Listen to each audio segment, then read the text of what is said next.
அந்த வீச்சுமனாகப்பட்டவன் என் கரத்தில் என் மாங்களையும் தரிக்க மாட்டேன் என்று விருது கூறியிருக்கிறான்.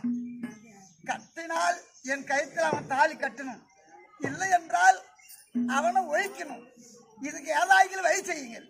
அம்மா, அந்த பீஷ்மனை உன்னால் மணக்க முடியாது, அவனை கொல்லவும் முடியாது, வெல்லவும் முடியாது. ஏன் அவனை கொல்ல வேண்டும் என்றால் நீ இந்த ஜென்மத்தை அழிக்க வேண்டும், மறு ஜென்மம் எடுக்க வேண்டும்.